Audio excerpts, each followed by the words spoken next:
Day 25 part 1 हम लोगों का ये लास्ट टॉपिक होगा पूरा फिनेंशियल इंस्ट्रूमेंट का। ठीक है, लेक्चर का टॉपिक का नाम है फिनेंशियल गारंटी। ठीक है, इसका पहले कॉन्सेप्ट समझ लेते हैं। देख क्या हुआ कि अजय लिमिटेड करके एक कंपनी है जो बैंक के पास गई कि मुझे 10 करोड़ का लोन चाहिए 5 साल के लिए। बैंक बोला कि ठीक है दे देंगे, लेकिन इंटरेस्ट रेट होगा 18%। ठीक है, तो अजय बोला कि भाई बहुत महंगा इंटरेस्ट है, बहुत ज़्यादा इंटरेस्ट रेट है। ठीक है, तो उसी टाइम क्या हुआ कि एके लिमिटेड पहुँचे वहाँ पे, एके सर। तो एके सर बोले कि बैंक तुम इसको लोन दे दो, लेकिन 12% इंटरेस्ट रेट पे दे दो, हम बोल रहे हैं। तो बैंक बोला कि ठीक है दे देंगे, लेकिन आपको गारंटी देना होगा। तो एके सर बोले कि ठीक हम गारंटी दे देंगे। बैंक ऐसी उसको 18% पे दे रही थी, मार्केट रेट था 18% देने के लिए, लेकिन एके सर गारंटी दिए तो 18% से 12% रेट आ गया। ठीक है, तो जो एके लिमिटेड वो क्या है, वो गारंटर है। ठीक है, गारंटर। ओके, अब ये तो बात हो गया तुम्हारा कॉन्सेप्ट का। अब हम लोग बात करेंगे अकाउंटिंग का। जो फिनेंशियल गारंटी जो एफजी है, एफजी मतलब फिनेंशियल गारंटी, जो फिनेंशियल गारंटी है उसका हम लोग अकाउंटिंग कैसे करेंगे। ठीक है, तो उसका अकाउंटिंग कैसे करेंगे, नॉर्मल अकाउंटिंग है। 2 पॉइंट, पहला इनिशियल रिकग्निशन कैसे करेंगे और सब्सिक्वेंट रिकग्निशन कैसे करेंगे। ठीक है, तो इनिशियली तुमको पता है कि फिनेंशियल एसेट हो, लायबिलिटी हो या कुछ भी हो, इनिशियली फेयर वैल्यू पे रिकग्नाइज होता है। तो फिनेंशियल गारंटी है वो भी फेयर वैल्यू पे रिकग्नाइज होगा। ठीक है, तो फेयर वैल्यू का फॉर्मूला क्या होगा, प्रेजेंट वैल्यू। हम लोग तो अभी तक पढ़े हैं कि फिनेंशियल एसेट का फेयर वैल्यू क्या होता है, या तो अज्यूम करेंगे या कंप्यूट करेंगे यहाँ। और अज्यूम तब करेंगे जब कोई रिलेशन में कुछ नहीं है, और कंप्यूट तब करेंगे जब कुछ है। कंप्यूट का formula present value of future cash flows eight the rate EIR, जो अभी मॉडिफिकेशन में ओल्ड EIR हो गया था। ई वाला जो पढ़ रहे हैं हम लोग फिनेंशियल गारंटी, इसमें फेयर वैल्यू का फॉर्मूला क्या है, इसमें फेयर वैल्यू का फॉर्मूला है present value of saving in interest at the rate EIR। फिर से बोलो, हम लोग जो इंटरेस्ट में सेविंग हो रहा है, देखो मार्केट रेट था 18%, सर का गारंटी देने के बाद वो क्या 12%, तो 6% का सेविंग हो गया। तो फेयर वैल्यू का फॉर्मूला क्या है, fair value is equal to present value of saving in interest at the rate EIR। EIR क्या होता है, मार्केट रेट।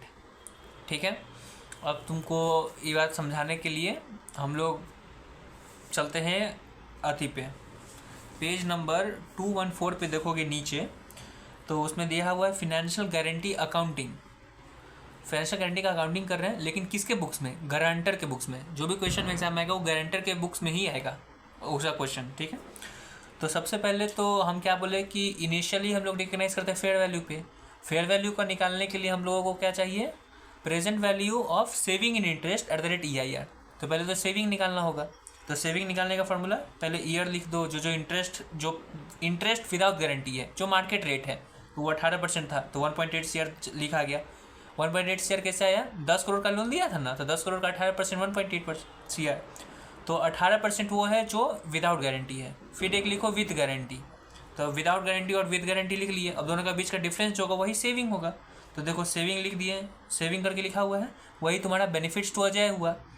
सेविंग तो बेनिफिट है ना, पहले हमको 18% लोन देना हो रहा था, लेकिन अब गारंटी की वजह से हमको 12% देना पड़ रहा है, तो सेविंग है, तो वो सेविंग हो गया, अभी निकाल दिए। फेयर वैल्यू का फॉर्मूला क्या था, present value of interest on present value of saving in interest. तो सेविंग इन इंटरेस्ट आ गया, अब उसका प्रेजेंट वैल्यू निकाल दो, लेकिन कौन सा डिस्काउंटिंग फैक्टर होगा, discounting factor eight the rate EIR बोले थे, present value of saving in interest at the rate EIR। तो EIR यहाँ क्या है, यहाँ तो 18% भी है, 12% है। तो इफेक्टिव इंटरेस्ट रेट क्या है, EIR का मतलब क्या होता है, मार्केट रेट ऑफ इंटरेस्ट। तो 12% तो विथ गारंटी है, वो मार्केट में नहीं दिया जा रहा है। सबको गारंटी के साथ थोड़ा लोन दिया जाता है, बहुत जनरली तो बिना गारंटी का दिया जाता है। तो मार्केट रेट ऑफ इंटरेस्ट है क्या, वो तो 18% है ना। तो EIR का मतलब होता है इंटरेस्ट विदाउट गारंटी। अगर एक लाइन में हम तुमको फिर से बोलें, तुमको तो अभी तक याद करने के लिए बता रहे थे, अगर एक लाइन में बोलें कि फेयर वैल्यू का फॉर्मूला क्या है, फॉर्मूला है fair value is equal to present value of saving in interest at the rate interest without guarantee. तो ये फेयर वैल्यू है। अब इस फेयर वैल्यू पे तुम इनिशियली रिकग्नाइज कर दोगे, राइट। तो ठीक है, मान लिए कि भाई जो इनिशियली हम लोग रिकग्नाइज करेंगे फेयर वैल्यू भी रिकग्नाइज करेंगे। ठीक है, तो ये तो फिनेंशियल गारंटी है, फिनेंशियल गारंटी AK लिमिटेड दे रही है। गारंटर के बुक में हम लोग कर रहे हैं, गारंटर के बुक्स में हम लोग लिख रहे हैं, तो फिनेंशियल गारंटी उसके लिए तो लाइबिलिटी है। तो जब इनिशियली रिकग्नाइज कर रहे हैं फिनेंशियल गारंटी को, तो वो लाइबिलिटी है, तो टू क्रेडिट साइड में जाएगा, तो टू फिनेंशियल गारंटी लिखा गया। और कौन सा अमाउंट लिखाएगा? फेयर वैल्यू का अमाउंट लिखाएगा। लेकिन डेबिट में क्या जाएगा? डेबिट में जाएगा P&L अकाउंट, या फिर जो रिलेशन हो रहा है।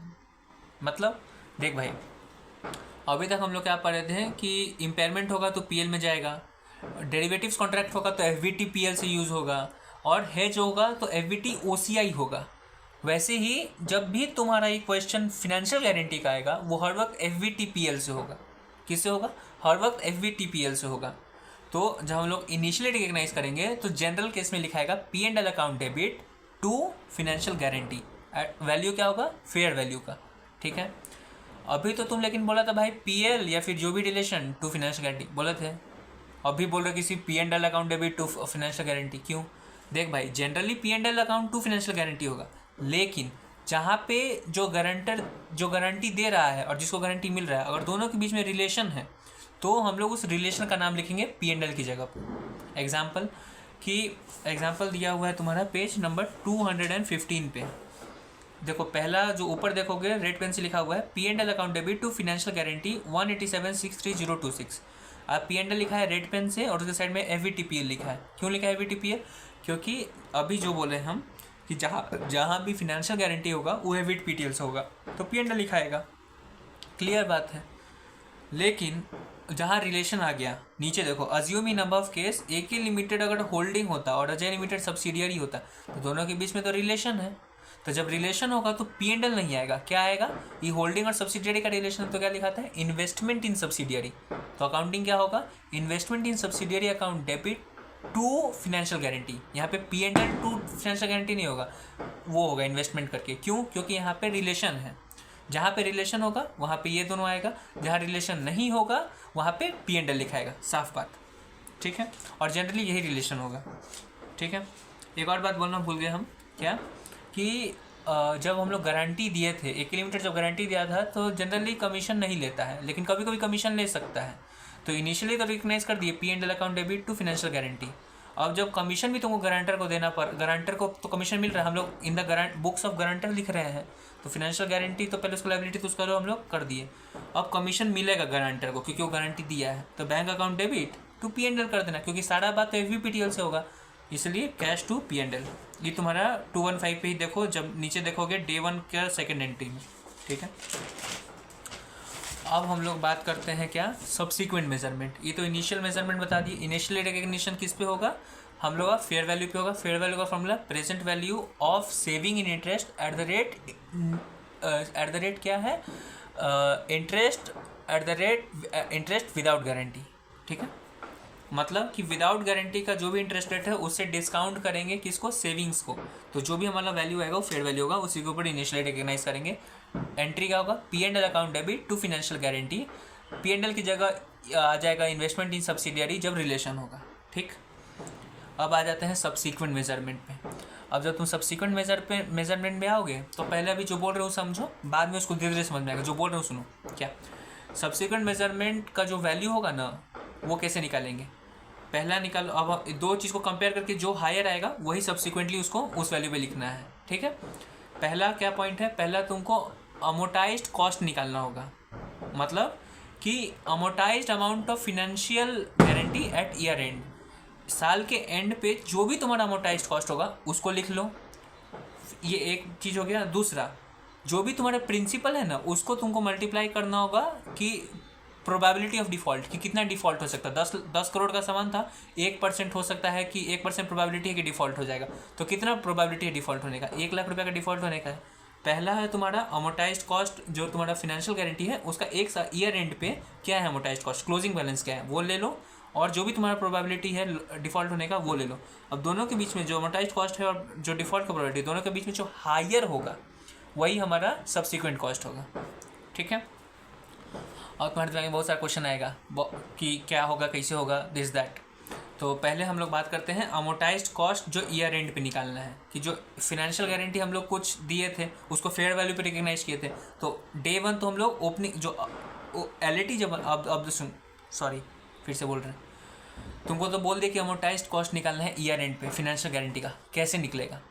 LAT बनाना होगा, लोन अमोर्टाइज टेबल करके तुमको बनाना होगा, ठीक है। ओपनिंग बैलेंस क्या होगा? वही तुम्हारा फेयर वैल्यू होगा। Interest at the rate EIR होगा, वो तुम लिख दोगे। EIR क्या है तुम्हारा? जो इंटरेस्ट विदाउट गारंटी है, जो मार्केट रेट है, वो लिख दिए।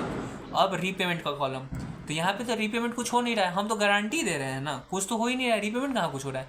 तो रीपेमेंट की जगह तुमको लिखना होगा सेविंग्स। क्यों? ये गारंटर अपने बुक्स में बना रहा है LAT, ठीक है।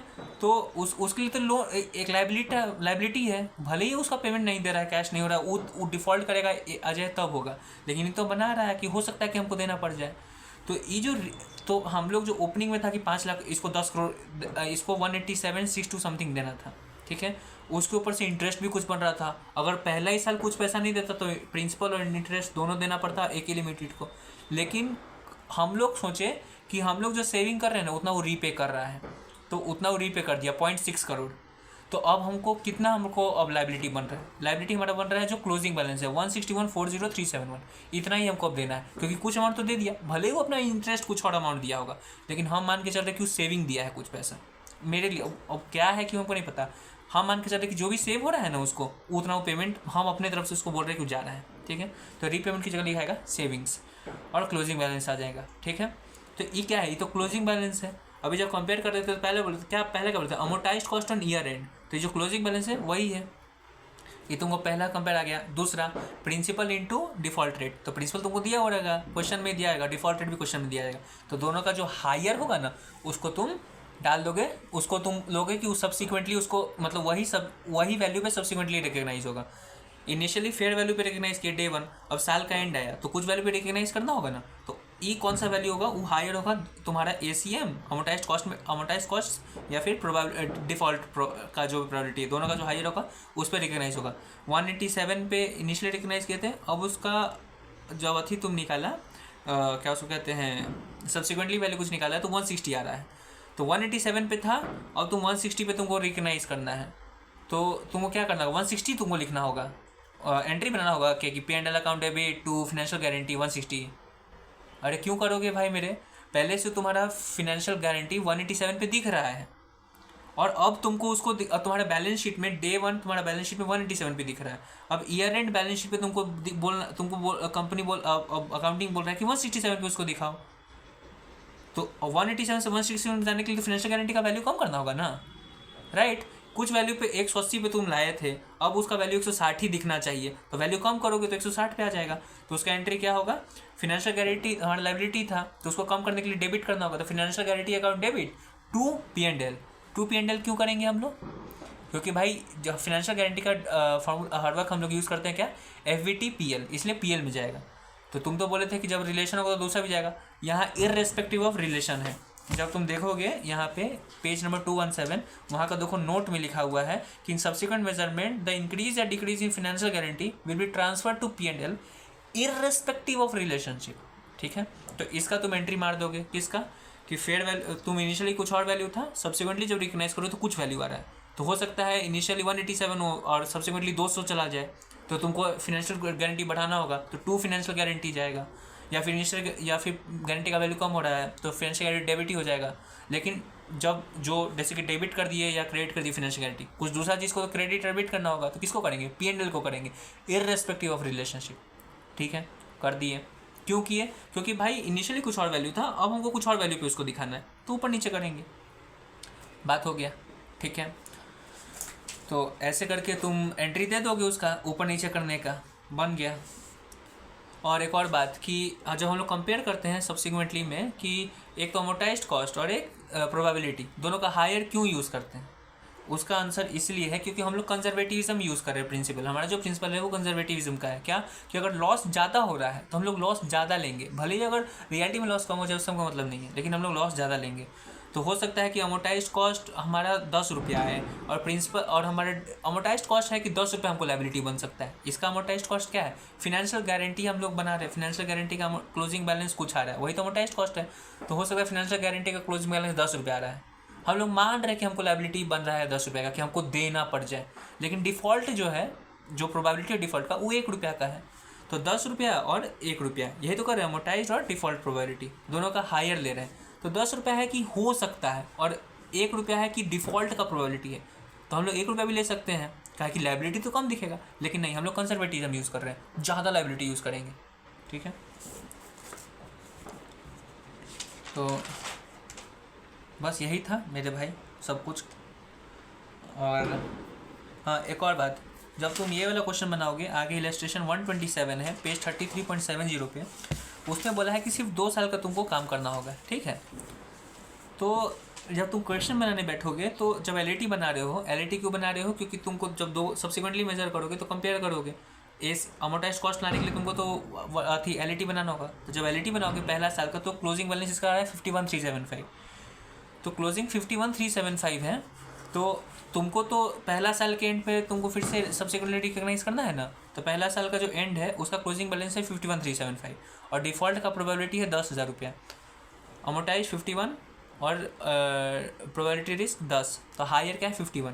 तो हम लोग 51 पे अब हमको दिखना चाहिए, क्या क्या उसको कहते हैं, 51,000 समथिंग पे हमारा बैलेंस शीट में हमको फाइनेंशियल गारंटी दिखना चाहिए। लेकिन हमको अभी हम डे 1 उसको कितना पे रिकॉग्नाइज किए थे, डे 1 उसको रिकॉग्नाइज किए थे 73,000 पे, 73,000 पे दिख रहा है। अभी उसको दिखना है ईयर एंड पे 53,000 पे, तो उसको तो कम करना होगा ना, तो उसको हम लोग कम कर दिए। देखो फाइनेंशियल गारंटी 2 पीरियड 21,936 है, 73,000 से 21,000 माइनस करोगे तो वो तुम्हारा 51,000 पे आ जाएगा।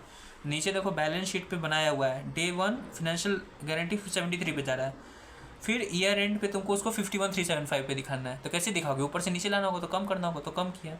ठीक है, अब जब तुम एल बनाओगे तो तुम ये चीज़ सोच के चल, तुमको भूल जाना कि फाइनेंशियल गारंटी कुछ है, उसका दिमाग में कुछ मत लाना।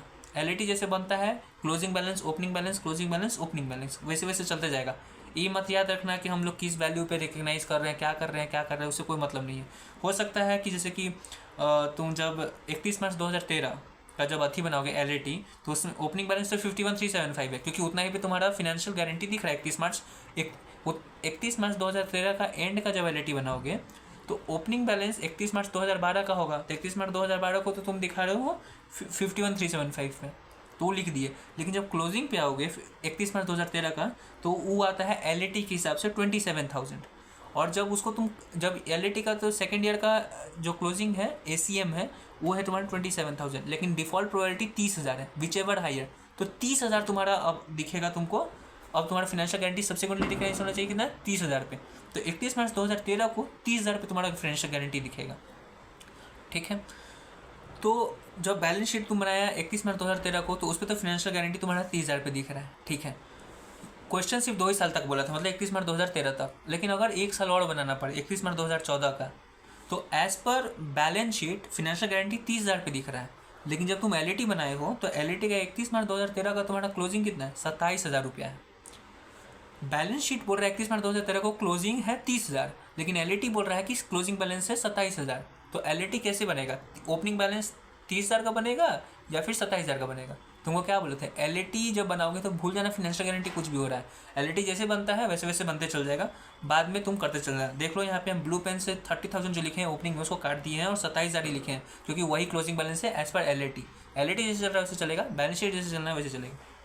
ठीक है, तुम्हारा पूरा पूरा कंप्लीट हो चुका है मेरे भाई। अब 2 डायरेक्ट क्वेश्चन है, मतलब कि उसका कोई लॉजिक नहीं है, उसमें बुक में लिखा हुआ है, वो समझा देते हैं, हम बुक में ही लिख दिए हैं उसको, वो समझ लेना, उसके बाद वैसे वो बन जाएगा। ठीक है, 2 क्वेश्चन है, इलस्ट्रेशन 101 क्वेश्चन नंबर 16।